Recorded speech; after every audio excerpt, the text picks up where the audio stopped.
In 1987, Capcom released a video arcade game called Street Fighter. Though most people like to look back at this game fondly for being the starting point of a major Capcom franchise, if you set aside the rose-colored graphics, you'll find a frustratingly crap game with horrific controls. Not exactly the greatest starting effort.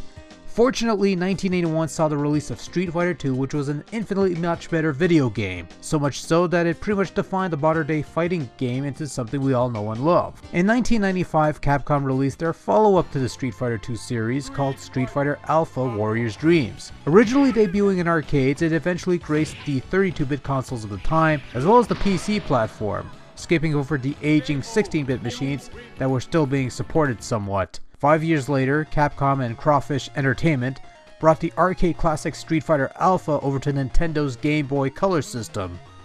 For the most part, all 13 fighters from the arcade game are brought over to the Game Boy Color without much hassle, with pretty much all of their moves intact. And while only having 2 buttons is something of a bitter pill for some people to swallow, others will be happy to know that the simplistic controls work wonders here, making it easy to pull off special moves, and the action remains ever so quick and fierce. Already a step up over the Game Boy version of the original Street Fighter 2, which, as decent of a port as that was, seemed a bit choppy and a bit too sluggish for my tastes. Naturally, the audio is rather lacking in this version.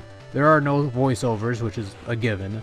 The sounds aren't all that impressive, average at best, and half the music is missing. In fact, the player select screen is lacking music of any kind actually. What few music tracks remain in the game are of an uneven quality and differs depending on the person. To me, the music is merely okayish. A couple of decent tracks here and there, but the rest are rather meh in terms of quality. Some people might consider this to be ear rape, but I don't think it's that bad. In terms of the graphics, it's a bit of a mixed bag really. The fighters, while understandably lacking in finer details, are nicely drawn and smoothly animated at least. Rather nicely animated, I should say. The various stage backdrops are also neatly rendered on the Game Boy Color. Character portraits, on the other hand, are somewhat lacking. The endings are almost non-existent, comprising solely of text underneath your character's portrait, but aside from that, it doesn't look too bad at all. I almost expected it to be a lot worse actually, and it wasn't. Street Fighter Alpha is somewhat slim pickings in terms of its game modes.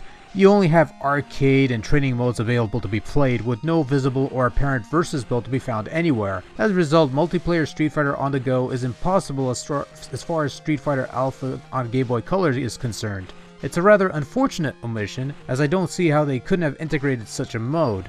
Game linking maybe, I don't know. But I suppose multiplayer Street Fighter on a Game Boy isn't as memorable or exciting as multiplayer Street Fighter on an arcade machine or home video game console. Still.